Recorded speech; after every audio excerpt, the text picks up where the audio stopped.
Powers, and this is Agency Launch.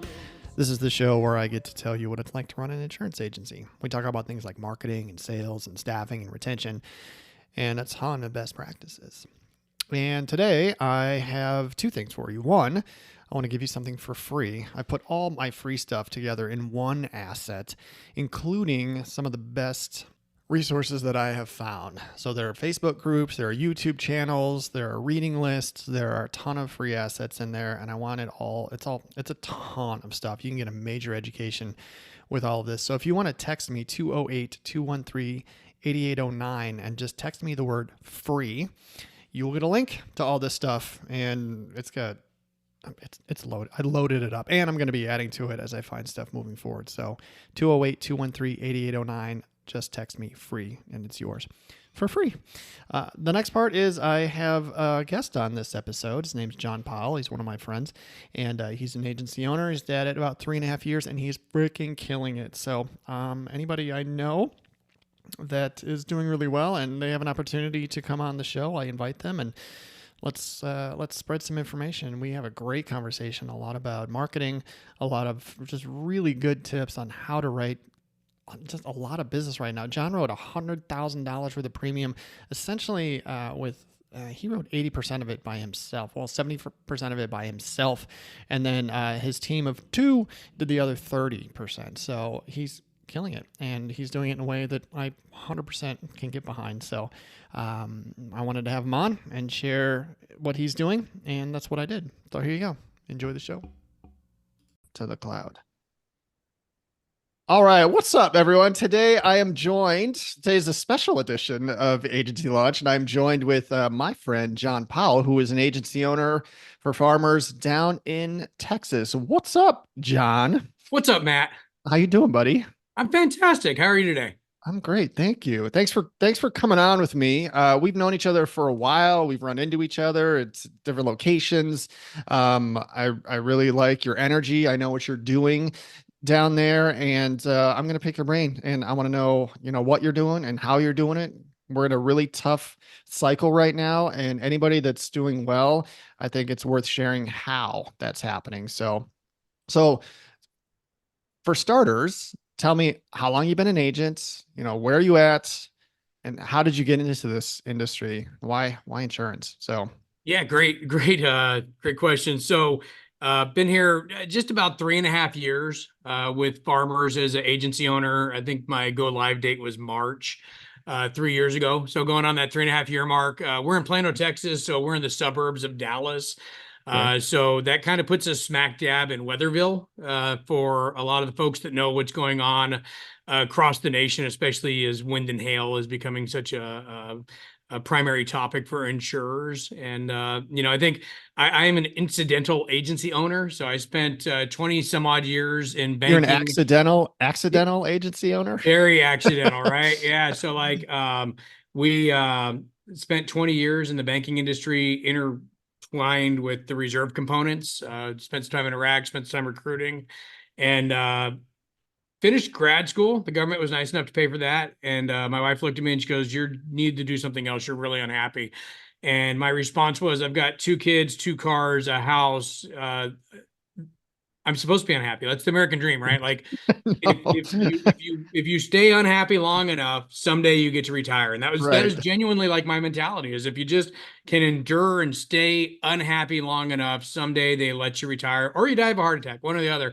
Right. And she's like, "That's not good enough." And so I actually went into retirement planning. So it was insurance or retirement planning. At the time, Farmers was closed. I looked at State Farm. I didn't like that. I felt very much like an employee there based on just our conversations. They offered me a contract and I ended up turning it down. And they said, "Yeah, we don't think you're going to be happy here." And did retirement planning. Ended up getting recruited by a district, becoming the assistant district manager of a district here in Plano. And one of our agents got really, really sick. And I knew him from years of networking before coming, like I knew him personally, right? And so I was like, "Man, how are you going to survive?" And he goes, "I'm not." I was like, "Well, would it help if we bought your agency?" And he goes, "Dude, it'd be an extra prayer." So I talked to the DM and I talked to my wife, and she's like, "Yeah, I hate the fact that you went out to be a business owner and then went back to work for somebody.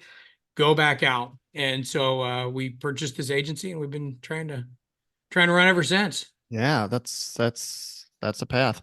So were you were you looking for an opportunity? Were you happy as an assistant district manager and just kind of, what what drove you to purchase the agency? You weren't just doing this guy a favor. Obviously, it was something inside of you that you wanted to do. So like, what was what triggered that decision? Yeah, it's a fantastic question. I think um I was looking for something. The advisor route never fit. I love investing. I absolutely love markets. I love all that stuff. But there were so many handcuffs due to FINRA and the firm that I was with that I just couldn't be me. Yeah. Where the thing I love about farmers is our contract design Hmm. and the autonomy that it affords us. And so I could, add my flavor to the very boring industry of insurance. I had a guy call me for a quote the other day, and I go, "Man, what's leading you to go through the root canal of the financial services industry, shop for insurance?" Started laughing. He goes, "Well, like I just got my renewal notice." I'm like, great, let's talk about that. So, Yeah. I think it's important for people to know, like, it's kind of when I do presentations to realtors, I say, "Hey, my name is John Powell, principal agent of the Powell industry. Don't stop listening. I know I'm in the top three, right? It's like dentist, proctologist, insurance agent. Like we're the worst to deal with, but we're important, right? Because we Yeah. help you get your stuff back." And I think um, that flavor and then that ability to help Yeah. simultaneously drove me to this decision. Yeah. Yeah. So you bought this book in 21, March of Yeah, 21. I think that's right. Yeah. Tricky time to buy an agency, right? Mhm. Sure. There's some pandemic going on at the time or something Still like that. COVID. Yeah. Yeah, we were right kind of in the heart of that, maybe on the decline, but still challenging times. How big was the book that you purchased? It was really small. I think we're talking like 800 and some odd PIF. So Okay. it was That's pretty. enough to, that's enough to keep you busy with, service work. You got clients that you've got. What are some things that you learned in that first year? Let's say there's an agent that's thinking of buying a book of 1,000 policies or something like that. What advice would you give them for that first year?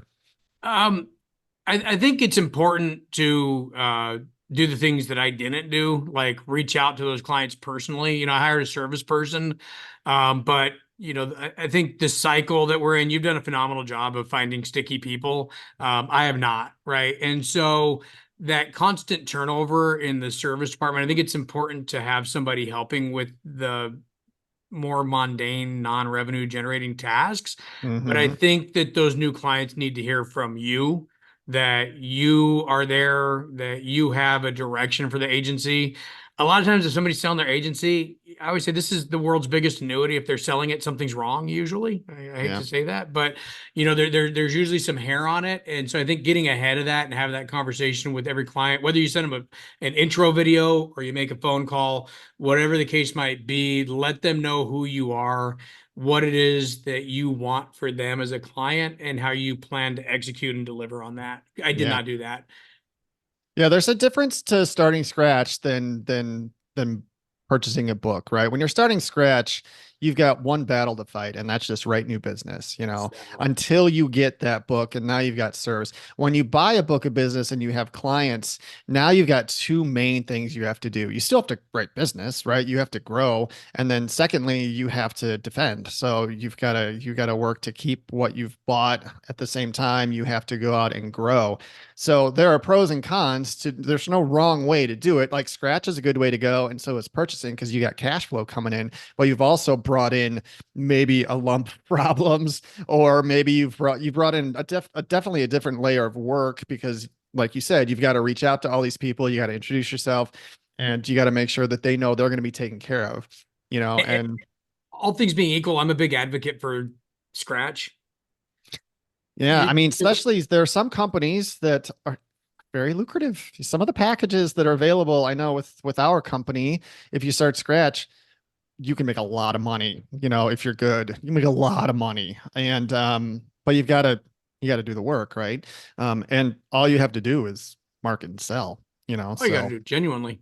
yeah. So yeah, reaching out to your book of business that you purchased is really important. And yeah, there are different Personally. ways to do that. You can call them, you can email them, you could send a video.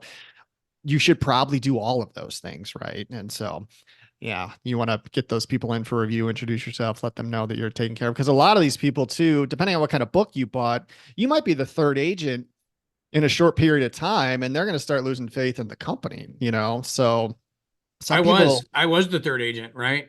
yeah, yeah. So, and now they're like, oh God, who's this guy? Who's this Yahoo? That's my new agent, right? And something that worked was coming from the district. I'm like, hey, the people that reached out to me, like I said, be proactive, reach out to them. But the people that did call me, and they're like, what the hell? I'm like, Yeah, hey, I came from the district to create some stability. We realize that this hasn't been an ideal experience for you.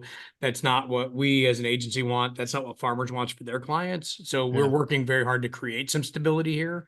yeah, And who knows, man? They could pull my appointment agreement after listening to this tomorrow. But for now, we've created 3.5 years of stability. So, we are doing our best to get into whatever you say, you better be willing to work hard enough to back up as well. yeah. What was the first year like for you for, onboarding new business? This is the one of the toughest things for newer agents to learn because unless you have a massive natural market, which nobody really has, right? Everyone burns through their natural market in like 48 hours, right? The toughest part is trying to bring new business in. And unless you have you're wired with your DNA to be able to do that, it's a skill that's not, loaded in most people. So like what were some things that you did early, to write new business? What were you doing? Yeah, so I think there's a couple of things. I know you're not a huge fan of internet leads, and from a cost perspective, I'll be honest, I'm not either. But I did run a multi-layered approach where I had enough lead volume coming in for my salespeople while I was out creating centers of influence. So as Sure. I was out meeting with realtors and lenders and folks at arm's length with real estate transactions, I needed them working something. So we actually had a really good first year. Now I'm going to caveat that with the cost share program at Farmers was a lot different then. They were eating 50% of my lead acquisition cost, which isn't happening right now. So I think if I was coming into this environment, that would look different. When they're Mm-hmm. paying 50% and we're getting pre-negotiated volume pricing, I'm paying like 415 impression. That's not bad, right? Yeah. Now $20 all by your lonesome, that's a lot, right? Mm-hmm. So it's a little different today than it was then. But we were working through that. We were trying to data mine the book and look for cross-sell opportunities. So that was a big one. One of the things I've been really, really, really negligent on that I would suggest to anyone if you're buying a book is to go through those Q&Cs, those quotes not closed, and to go through those win backs and establish contact with them early because they might not trust you today. But if you're following up with them every 6 months, where would I be Right. now, 3.5 years later, had I started that strategy earlier on? But we had a very good year. I mean, we made topper our first year with a couple of months behind. We started late, so we Yeah. we came out of the gates behind. We were able to hit kind of that top 10% tier ranking, and a lot of that was just not being a one-trick pony, not Mm-hmm. trying to over extend ourselves, but trying to make sure that we have multiple legs to our marketing strategy. I did some mailers that didn't work very well. I did these postcards that I thought were absolutely gorgeous and been like I would have bought from me, but unfortunately, I'm already my own client. So, Right. I used some Cole X dates that really didn't do that well. So I'm not a big believer in that. It was the networking and the steady lead flow of um, of the leads that we were buying from trial and error, spending a lot of money trying to find Yeah. the good lead vendors. There's Yeah. not a lot of them out there, but there are one or two that are a little better than the others. What were some what surprised you in your first year? Probably how difficult it is to recruit and hire and onboard and train and retain. I had a really good team my first year, and they all left like at the very beginning of year two. And um, I'm a big Disney fan. I know people can't see this, but I have like this massive map of original Disneyland in my office here. Like Yeah, there it is. massive fan of that. And they talk about like when Walt had this artist strike and he felt like his family like turned on him. And I think as an agency owner, that's the biggest feeling that I could say is when your first team leaves you, it feels like a knife in the heart, right? Like your Yeah. children are not only leaving the nest, but they're leaving the nest and telling you that like you're a terrible parent and you suck and they never want to talk to you again. And you're like, wow, that really hurts. That burns. So I think that was probably the hardest thing was I think emotionally people that undertake this endeavor, I think we are kind of emotional people.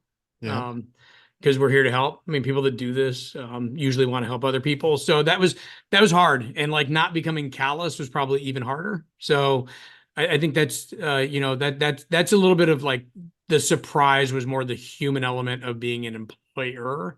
Yeah. Even as a retirement planner, I was straight commission. I was a practice practitioner, but it was still the firm's employee, not my employee. It's a little different when you become an agency owner. Yeah. So, so what have you learned when it comes to onboarding, finding, interviewing people? I mean, it's a completely imperfect science. And I've been doing this for a while now, and everybody I've ever hired, I was confident that I made the right hire. And I've had 25 people work for me in 20 years, and so I've been wrong more than I've been right. Um, and but I fine-tuned my process over the years to try and be more right, and my last three hires have been really good. What have you learned on that standpoint to try and be better, with finding people that are a good fit, for working with you, or have you not cracked that code yet? I don't think I've cracked that code. I always say, it's more about like I have the mentality of, what have I learned not to do again, rather Okay. than learning what to do. That's just, I guess, how I'm wired. Yeah. And so I found out I'm pretty good at selling insurance, so I'm not in a massive hurry to hire people any longer. Before, when somebody quit, it's like, oh, I gotta refill that position, right? Because I need somebody to be in there selling insurance. And then after hiring people and paying them a base salary and purchasing leads for them and all of the other expenses that go along, I'm like, man, they're making me like 2 grand and I'm paying them like 5 a month. Like this is Right. insane, right? And so I'm losing 3,000 a month. So even though I have this mentality, perspective, slant that I need APs to grow my business. They're actually, a lot of them have been, net subtractors. And so I think the one thing I've learned is to just not be in a hurry. Um, I may have swung that pendulum a little too far right now because people are like, "Hey, are you hiring?" I'm like, "Nah, like, come back later." Right. Yeah, I'm not in any massive hurry. I interviewed a dude last week that I really liked, so we'll see if that works out. But Yeah, it's hard because like when you hire a producer, you're going to take a hit like immediately. it's an It's coming, investment. it's really coming out of your pocket. Because Hmm. no one's going to come in and start selling what you need them to sell in the first 90 days at least, and so it's a huge learning curve unless you somehow poach somebody who's doing really well and they just are not in a good fit where they're at right now, and they come in and they're a perfect fit for you, but that might happen once in your life. I don't know, it's not going to happen very often. I have a good But friend yeah. who's also an agency owner, and she recently hired somebody who was just knocking it out of the park at another farmer's agency, right? It just like he wanted to be closer to home, and she's like, could this be any better? And Right. then the guy comes in and he's selling like 12K, and he's selling 48.50 at the other place. And I don't think that it's not that he wasn't, it's that he was selling like 30, 60, 25, right? He's selling like statement of liability. Mm, She's like, dude, that's not who we are, right? So yeah. then when he had to turn on value selling, the guy fell flat on his face because anybody can like take your order for a Big Mac and ask you if you want to supersize it. But if you start getting any trickier than that, like, do you want me to hold the pickles for you? And they're like, oh, geez, I never Right. thought about that. And so like when you get into value selling and properly protecting people, I think I think you can find an AP for a dime a dozen. I think finding an AP that actually believes in protecting people and being willing to not be confrontational, but stand their ground educationally is Yeah. really difficult. Yeah, I mean that's a good thought for anybody that's out there in the process of hiring. That's a question that probably should be asked and caught in during the interview process, right? Like, you've been selling, how have you been doing so well? What kind of policies do you sell? What's your theory behind selling? Are you all on price? Do you want to make sure people are covered properly? Like, you got to flush that stuff out in the interview, because if she knew that he was selling state minimums, that'd probably throw up a red flag. Not saying that she wouldn't have given him a shot, but it's a very different sale, right? And like, we're never going to be the cheapest, I, I I had an old peer of mine from the retirement planning firm that I just ran into in the hallway in my building. He's like, "Oh, this is where you ended up. I thought you had like, concrete boots on in a lake somewhere." So, he's like, "How's your pricing?" And I go, "Dude, I'm not the low price leader, but my cost per unit of risk is astronomically low. I cover more than everybody else does, Yeah. but if you look at my cost per unit of risk, I'm very inexpensive." And he goes, "I like that." But he's Yeah. also, target audience, the guys in finance, right? Yeah. Yeah. So, today, what is your best method for driving new business? What's the one like we have, I'm sure you have different lines in the water, you're getting business from different places, but what is one thing that if you stopped doing it, you'd feel it, what's where's your best, My what's your my best system right two now? I'll say three. My three primaries. Um, we're blessed with non-renewals in Texas right now. So if you don't have the auto, we're not going to renew the home. Right. And it is forcing people to go to one side of the fence. Right. And the people that are on the side of the fence that we need them to be, risk averse, confident planners, appreciate professional advice, they're staying. They're buying the auto and they're staying. The other people are leaving, and I'm like, good, because they're probably going to hit somebody next week, and I'm going to have to write a big check anyways, right? Yeah. So, a lot of people see that as a big detractor, and they're like, oh, I'm going to lose my livelihood. I'm like, it just forces you to speed the rate of figuring out who's on your team and who's not. And so Yeah. I do think for as painful of a year as this has been, it is a blessing in disguise because I think we're finding out who our lifelong clients are Mm-hmm. and who is just here to not buy the cow, but get the milk for free on our home policy, for lack of a better term. Yeah. Um, COIs by far, we're kind of closing up home buying season right now. So I'm a little concerned, but our COI network has been very gracious in introducing us to good people who already trust us based on how our business partners have pre-positioned the relationship. Mm-hmm. And then Google, we have over 100 5-star reviews. And so we're up there, man. And people are like, hey, where'd you find us? Like, Google. I put best insurance agent near me, and you were number one. I'm like, you know I why? know. Because I am. So how can I help you? Yeah. And they're like, oh, you're kind of cocky. I'm Yeah. like, I should be. I'm number one. So the Google has helped a lot. Yeah. I can't believe I That's called it the Google. Sorry, Google. Google the has helped a Googles, lot. The right? Googles have helped. Yeah. So let's talk about COIs, right? Centers of influence. What I'm going to assume you're saying, mortgage and real estate are so how have you built those relationships and how have you maintained them? Because mortgage brokers and real estate agents can be flaky, right? They can kind of come and go. Like you can have a good relationship with a mortgage broker for a while, and then all of a sudden you won't see anything from them for 6 months or something like that, Sure. right? Um, how do you how do you start building relationships with mortgage brokers, and then how do you maintain them? Because mortgage brokers, I think, are the top of the food chain for us when it comes to referrals. It has to they have to have insurance to close a loan. It's a Can't formal close. part of their process. Like there's a piece of paper they have to have in the damn file for them to do complete their job, right? So they're great for centers of influence, but there are a lot of you out there, right? There are hundreds of agents out there. So how do you meet them? How do you tell them, that you're the guy that's going to take care of their people? And then how do you keep them? Yeah, great. I'm going to answer with how somebody else does it and then kind of how I've taken that. So we have a president's council agent in our district. His name's Dustin Payne, and he's been really successful at managing that. And I always joke with other agents when I was at the district, like Dustin Payne would walk into a lender's office and he loves to hunt, loves to shoot pigs, stuff like that, right? And so if he sees a big poster on the wall that's like Greenpeace or Peace is the only answer, he's just walking out. They're like, hey, can I help you? He's like, no, I'm in the wrong place, right? But when he walks into the office and he sees a mount, he's like, hey, Bubba, you want to go pig hunting this weekend? The guy's like, yeah, sure. Who the hell are you? He goes, we'll talk about it when we're hunting. Don't worry about it, right? And so there's some organic interest there. And then when he's got the guy on his pig ranch, then he's like, hey, man, I do insurance. Like, who's helping you with insurance? So I think we go in, and this, I'm going to talk out of both sides of my mouth here. I think we go in sometimes a little too hot. Like, hey, how many 1003s do you have on your desk, right? But at the same time, I hope this isn't offensive to your audience, but when I used to talk to new agents, I'd say like when I go into a lender's office, I'm like, hey, I'm here to bang. Like I'm not just trying to take you to dinner.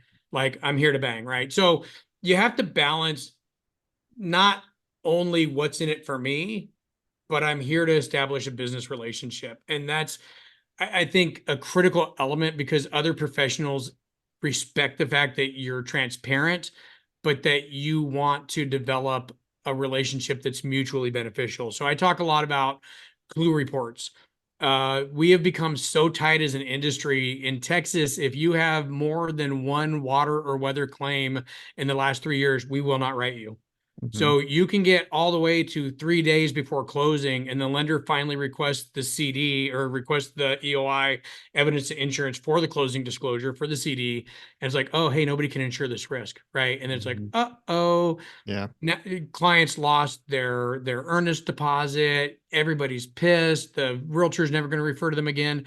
So I talk about, like, how can I help you not ever get in that position? By clue reports. Let me know what your clients are looking at, what they're asking pre-quals for. I'll run the clue, get it back to you. We can make sure that it's an insurable risk, right? That your client can obtain insurance. I do a lot of co-marketing. So the office that I'm in is ridiculously expensive, but I chose it because I have two conference rooms, so I can do lunch and learns here. So I Nice. let lenders bring in their realtors and then use my space to host events, right? So trying to help them make more money. Most people, they're not going to be mad if you're helping them make more. Right. Some of them I know through networking, and not groups. Like, I don't like the master network BNI stuff. Like, that's not my jam. But there's a couple of veteran groups that I'm a part of where there's just like an organic, we already have some commonality. So I think groups like that, where there's some sort, like if there was a Foo Fighter group in Idaho and you had I'd like be the three realtors in president. there, dude, yeah, you'd be running it, right? Maybe you can even start it when we get off this call. But having that commonality, that common interest, I think helps. But at the end of the day, the short answer is let them know that you're there for business, but not just your business. Yeah. Man, I love all of that. And I think you're right on the money when it comes to courting COIs. It's a relationship, right? And so like people, I equate it to dating, right? Like I tell the story all the time. There was a glass vendor that came in here 10, 15 years ago. His name's Brian, and he would come in here and he was hilarious. Like we liked the same things. We both liked to go. He'd come in here, he could read the room. If we were busy, he'd jet, but if we had some time, he'd come in and like just entertain us. He was funny, and so he's one of my best friends now, but when he was working for the glass company, he came in regularly. He came in enough, we became friends and he got like all of my glass business. No, he's not there anymore, but that was how that happened. I learned from him, that works, he got Sure. like he got all my business, right? So when it comes to mortgage brokers, your guy that's the pig hunter is so smart, to do that and be, let's find something that you're in common with, that you've got something in common with, whether it's a hobby, maybe your families are the same, maybe you got kids that are the same age, maybe you both like whatever. Find something that's not just related to the job that you guys can just kind of, just talk about on the side and go in there and make it casual.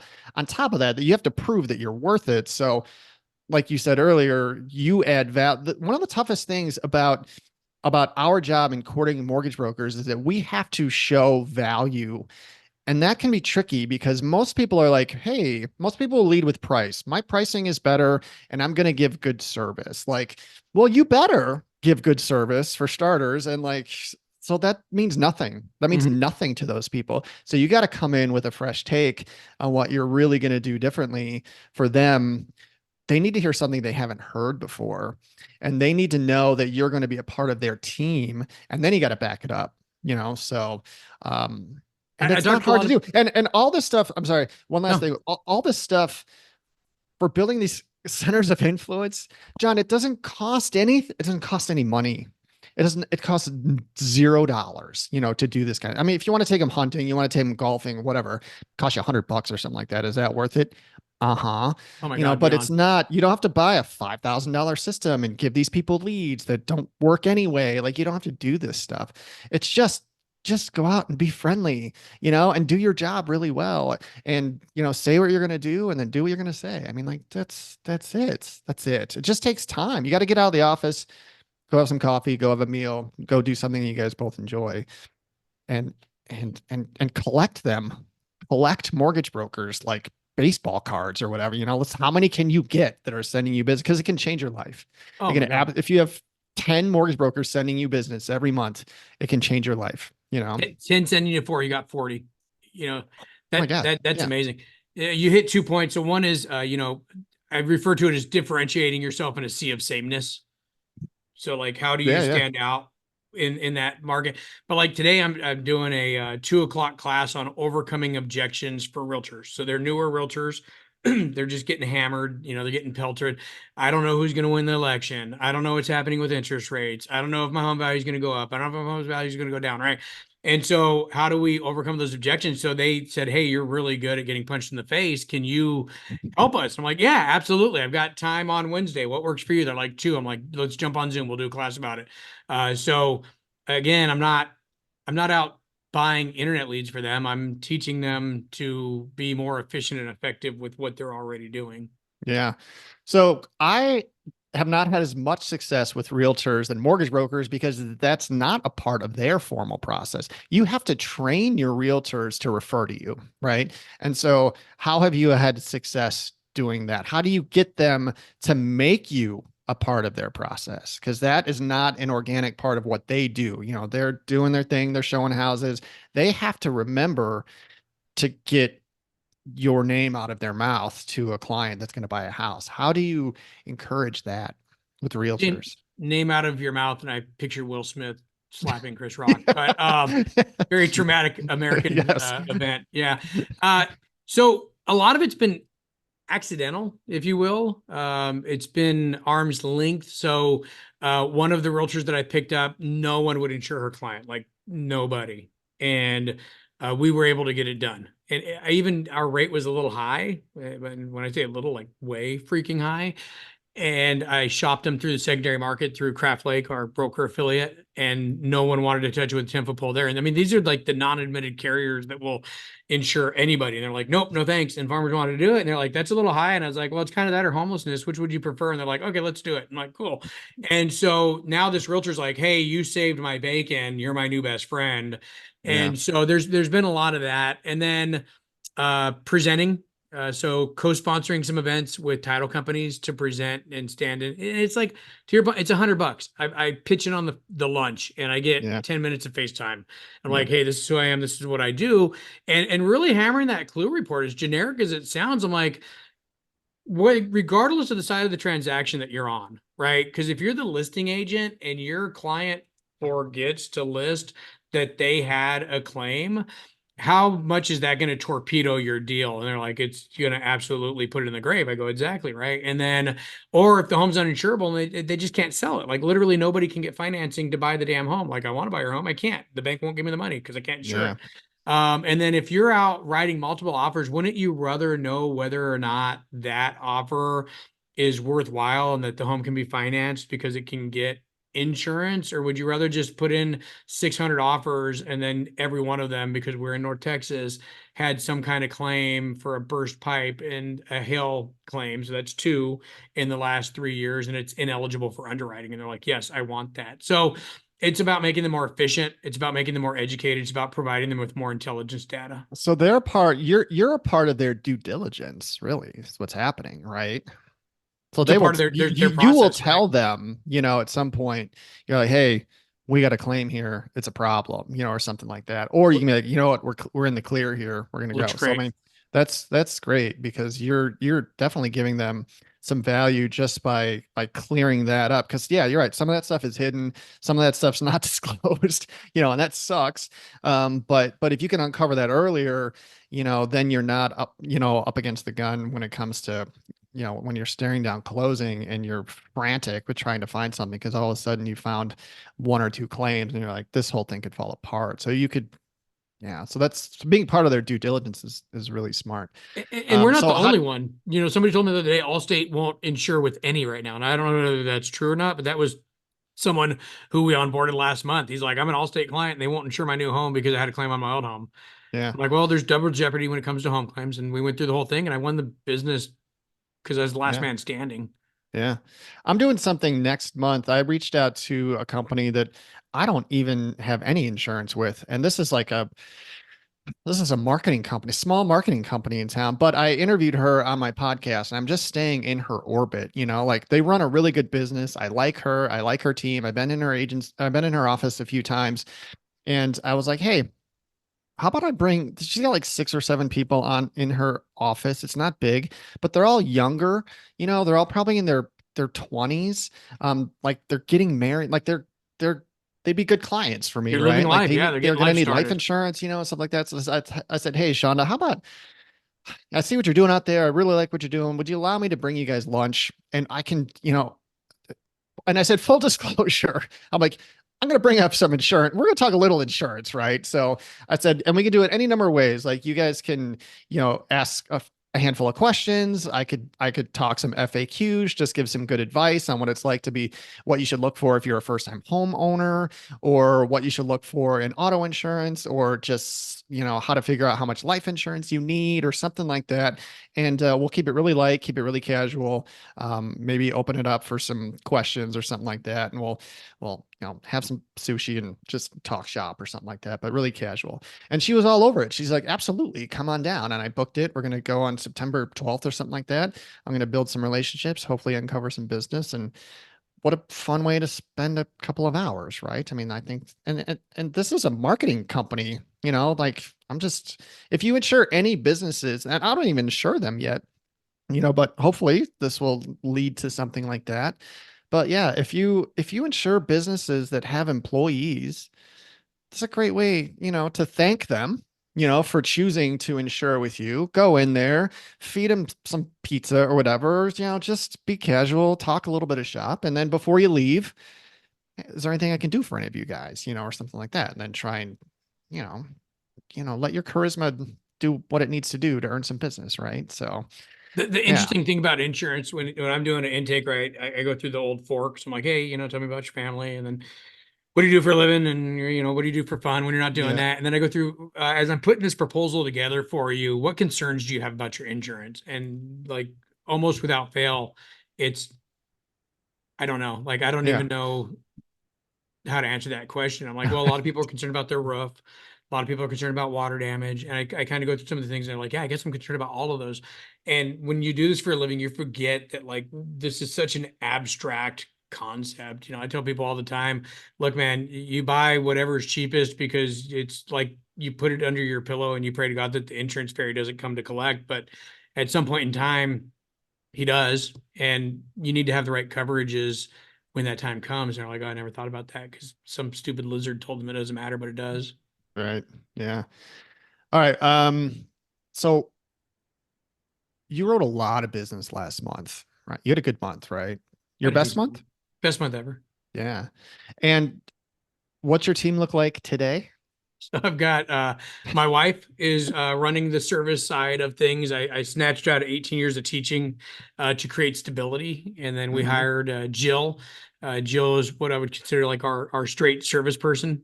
She has 18 years of experience, so she's not inexperienced, but she's from Michigan, so she's not Texas experienced and definitely not farmers experienced.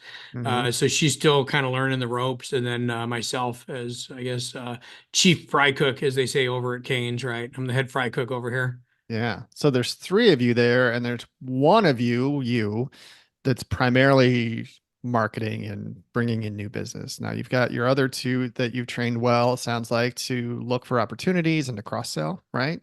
Sure. But you wrote over 100,000 in premium. We did. How did you do that last folio? That's a lot, man. First of all, congratulations. That's a big number. I just want people to know that like it's possible. Like that's a big number for a three-person agency and with one primary salesperson. So kudos to you. You know, how did you do it? Did you have a number that you were chasing?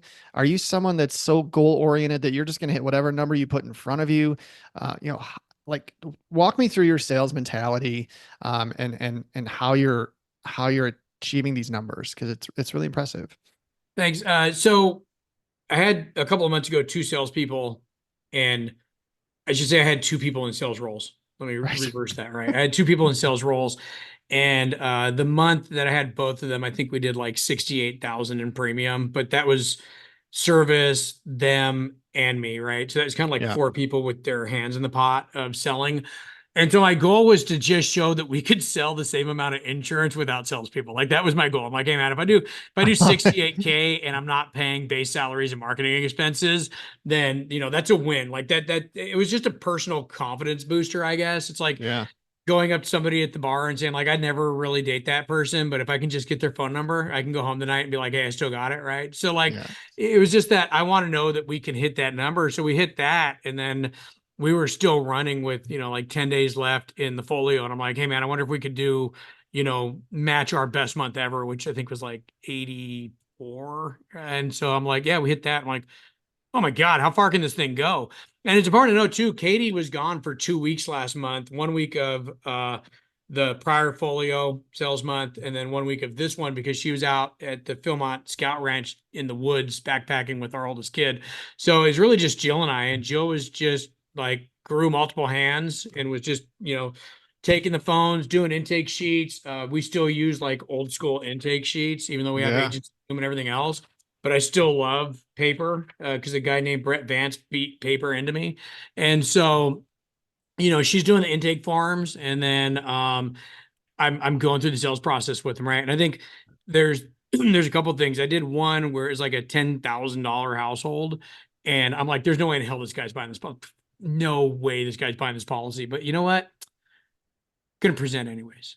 And we That's right. present via video, which I think is what you're stabbing at, right? So we send people proposal videos where we show them the proposal up on the screen, the VIP and the side-by-side home, and we explain it, simply explaining insurance plug right there. We just explain what it is and what it does when they need it to work. And then we send them that video and I go, hey, any questions, any adjustments, or if you're ready to get this started, let me know. And then I primarily just shoot people text. I'm like, hey, I sent you via video, let me know that you got it, please. And then we follow up with them. But sent him the video, and he was an adjuster. So I'll be honest, like I was a little scared, even though I think Yeah. I do a good job. This guy does this for a living. Like he interprets insurance policies for a living. And so I get on the phone with him and he's got me up against the ropes, right? He's like, all right, so metal marring, you have that on there? I'm like, I do. It's soft metals on your roof, blah, blah, blah. We go over limited water. He's like, I like that. He's like, what about sewer and drain? I'm like, well, we provide coverage for backup that originates on the premises, but if it's off premises, then you would need the endorsement. He goes, I'm good with just on premises. So it's on there. I'm like, yeah, it's on there. And it was great. Let's do it. I'm like, what? Like, I'm not like, hey, give me your time. I was like, I I'm know. sorry. Squeeze me. And, Yeah. he's like, yeah, we're ready. So I go, great. I just need that routing and account number for the checking account. And I'll send the bill invoice over to your lender. And when we're all done, I go, hey, out of curiosity, who else were you looking at? And he's like, well, I'm with Limu right now. And I went to them and they were $3,000 more than you are. And they didn't have any of the limited water. They didn't have the metal marring. So I think like we're in such a chaotic environment right now that like we look at these premiums and we're just shocked by our conscience of how much they are. And we have this habit of disqualifying our prospect before they disqualify themselves. Yep. And if we just followed a sales process consistently, you'd find that we're really not all that uncompetitive. And even at times when we are, I've had people that are like, hey man, you're quite a bit more, but man, I really feel like you know what you're doing and I want to sleep at night. So let's go ahead and do it. Like let's go with you. Yeah. And so there's a lot of that just professional presentation that helps win business. And when people understand what they're buying and how it's going to perform at claims time, they're Yeah. more likely to pay for it. If we're just like, hey, here's your premium, and they're like, Absolutely. yeah, I'm not paying that. But when you're like, Yeah. hey, You here's the can't. coverage and this is what it costs, it's a different conversation. Yeah. You can't be emailing proposals and, No. and spray and pray. You have to, someone said it to me a while ago, and they're like, don't send an email to do the job that a salesperson should do. Right. And so, like, if you're sending out emails with proposals, like, that's not your job. That's something that you're asking them to interpret what's on that page, which is impossible because we speak a different language than a general public when it comes to insurance. You have to walk them through what that means. You have to walk them through why that's important to them, why they need it, why they don't need it. If you could help them be involved with the crafting of this policy, they're more invested. They feel like it's really been personalized for them, like you did with that adjuster. It's so smart. You can't, and I love the video emails and stuff like that. That's the next best thing to being in front of somebody face to face. It's because it's personal. You're doing the sale. They're just not present with you, but they appreciate it. You're valuing their time, which is why I like that as well. And then you hop on a phone call and you fill in any holes that you might have missed or answer any questions that they might have. And you're right, when it comes to pricing, that's one of the first things that I have to coach my producers away from is that when they throw a price, I can hear sometimes in my office a quote when it comes through. I can just hear him go, fuck. Like I can hear him just be, and I'm like, no, no, no. I'm like, you have no idea if that's good or not. You have no idea if it's good or not, unless you know what they're paying. And sometimes we don't know, or maybe they're shopping a new house or something like that. We have no idea what's good anymore and what's not. You had a $10,000 policy show up and you did that, and you were like, oh man, but y- we don't know. We don't know if that's right or not. So You got yeah, one you of got your, sorry, I stepped on you. You got one of your, and I don't know like what episode it is, but I think it was, agency launch. And you talked about like whenever your people get frustrated, you're like, sell it. And so well, like we yeah, started, yeah, so we started doing that here. And it's just, hey, sell it, right? Like that's the job. But one extra kind of add on there, one of the people that we onboarded last month is a benefits advisor for a corporation, right? Like this guy buys insurance for a living for health and life and prepackaged benefit products. And I made them a video and the same thing. I'm like, hey, watch it at leisure, grab some popcorn, turn off Netflix tonight, turn on John Powell, enjoy the show, right? I get super boring with it. Like I really do. Like I get into explaining, hey, what are settlement options, right? This is the number at the top. We'll pay up to this, but how do we pay that, right? And so yeah, he's like, man, we watched your video like 5 times. And he goes, I buy insurance for a living. And he's like, I learned so much watching that. And I don't think that we were competitive on price on that one. And the dude's like, yeah, I called and there's more to it. Like I called, it's a new build. So I called the community. I'm like, hey, can you send me the floor plan and can you send me the upgrades? And I let him know that I did that. You have to let people know what yeah, you're doing on their behalf, right? totally. So when I start the video, whether it's realtor.com or whether it's Google Street View, I'm like, here's your home because it anchors them psychologically to you're not buying a piece of paper, you're buying your home back, right? Right. And this is your home. And then I go through photos and I'm like, we accounted for your granite countertops. We accounted for that beautiful walk-in shower that you've got there. And people are like, oh shit, this guy did so much to make sure that we were Yes. properly protected and tailoring it, like you said, to them. Now I it's think just, do you value what I do for a living or are you cheap? Which are Yeah, you? I think a good goal to have for any agent out there is to try and get your prospect to say these words. I never knew that before. No one's Or ever talked to me about no insurance one's like ever that told me before. that before.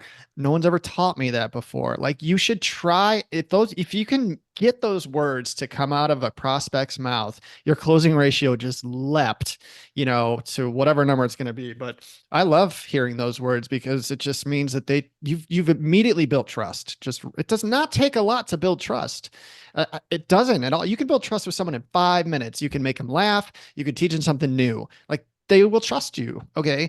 Now, you could break trust just as easily by not doing what you're telling them to do, but building trust can be easy. And doing the little things that you're doing builds trust really quickly because they know that you are working for them when you do that kind of stuff. It's not just banging out, a proposal based on, what the 360 says. You're like, well, here's what it says, like, What do you mean you no. don't have 3 utility rooms? Yeah.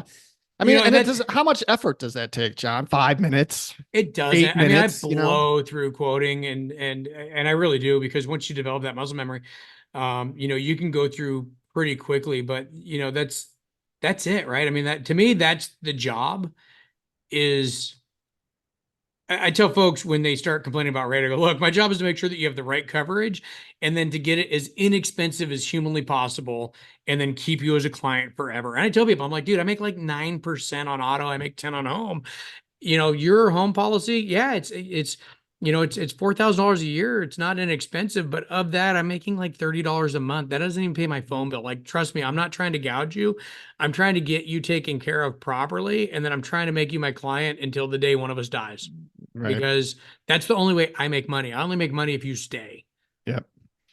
All right. Last question for you, John. How do you learn, to get better at what you're doing? Like you did not start this job fully loaded with how to run an insurance agency. How have you learned to do what you do, and how will you continue to learn to get better? Yeah, so a lot of people say I'm a Dietz fanboy that I know, and I guess there's probably some truth to that because not to be ingratiating to you, but when I decided to leave the district, my job at the district was business. Like, hey, here's the initiatives that Farmers has. Here's how you can maximize your income. Here's where you're currently at, according to the goals that you shared with me. Right. And that was my job. I didn't quote, I didn't present, I didn't do any of that stuff. And when I found out that I was going to purchase an agency, I was like, oh man, I don't know the first thing about selling insurance. And so I downloaded Agency Launch and I downloaded Simply Explaining Insurance. And I listened to it like 4 a day. I listened to two on the way to the district office, two home, and I Ugh, consumed it. And I mean, that's a lot. That's a lot of me. it's a lot of deets. Yeah. And I mean, I just consumed it. And, I worked on how can I make insurance accessible to people to where they understand what they're buying? Because ultimately, I tell people I have three jobs. My job is to help you understand what you're buying, why you're buying it, and how you can expect it to perform at claims time. If I've done those three things, I've done my job. Do I want you to be a client? Yes. But if you don't become my client, but you understand those three things, I've still done my job. Right. And so I think the getting better, I tell folks that will listen, don't ever stop consuming information, right? Don't ever stop understanding what's going on at the industry at large. Don't stop understanding what's going on with your carrier. Don't stop understanding what's important to your consumers, because I think those are the things that will differentiate you. I think those are the things that will make you successful. Because if I was thinking about this call today, Einstein had that whole, like, if you can't explain it to a 4-year-old, you don't know what you're talking about. And I Hmm. think we get so wordy and we get so like, I have a license and these are technical terms that I learned during the licensing exam. And people are like, nobody gives a shit, right? Right. Like, how is that going to help me when I have a client who pulled out to look around a corner to be safe, but they pulled out too far and F-150 hit them, flipped. All three occupants went to the ER. One of them still in physical therapy a year later, right? Hmm. We have a client who hit a pedestrian who wasn't in a crosswalk, and it wasn't criminal negligence. It was just a bad situation, but he still got sued. Yep.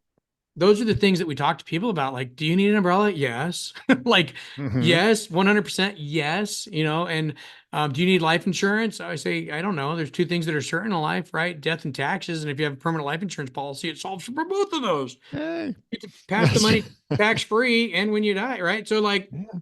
it solves for the two things that we know are going to happen. And when you put things in that manner, people are like, oh, that makes sense. And Yeah. so I think it's just never stop consuming data, be an interpreter, be empathetic, actually give a shit about people. It's Yeah. that easy. Yeah. All right, buddy. Hey man, you're killing it out there. I'm really proud of you. You're doing really good work with a skeleton crew and like you're learning to do things that will help you the rest of your career. Like that's one thing that was really important to me is when I started my agency, I was broke as hell and we didn't have bonuses that new agents have now. So we had to sell a lot of insurance just to pay the bills and I didn't have a budget for marketing. But I learned how to do it and it was the greatest gift that I had because I still don't have a marketing budget and we still write a lot of business because I learned how to do it by like blunt force, you know what I mean? And that's what you're doing. You learn how to write $100,000 pretty much alone, so like you've got that muscle now and like you can do what you want with that. You can ride that wave for a while. Yeah, you've learned what it's going to be like to onboard new people and what that might be to hold them accountable and look for the right people. And yeah, you really sky's the limit for you. So you're doing a heck of a job. Congratulations on your success. Thanks for sharing your stories with us, man. They're really invaluable, and I hope that people will listen and deploy some of the stuff that you're doing because it works. Thanks. Can I Yeah, give you one final thought? yeah, yeah. We had a nice little old lady client of ours refer her neighbor and her son to us. And my wife was like, all right, so, are we sending her a $5 gift card? I'm like, shit. I was like, I just listened to this Deets episode and I sent it over to her. And so she's like, 25. I'm like, 25 for her favorite restaurant. So, we sent her two $25 gift cards for, her favorite restaurant where she lives. And, that's our next strategy is how do we bring our clients into being our business partners. And so keep up the good work to you, Yeah, being that thought leader in the industry and bringing new ideas to building businesses because yeah, people are listening. yeah. Well, I appreciate it. All right, Yeah. buddy. Keep up the good work. Thank you. All right. All right, there you go. John, thank you so much for coming on. That was an awesome conversation. There's a lot to be taken from that. So I hope you get some inspiration and put some things into play that are going to help you grow your agency. All right, my name is Matt. This is Agency Launch. Don't forget to send me a text, 208-213-8809 with the word free. And I'm going to give you a massive link to about 15 free things that can really help move the needle in your agency. So send me a text right now, get it done. And then that's what I got for you today. Thank you so much for listening.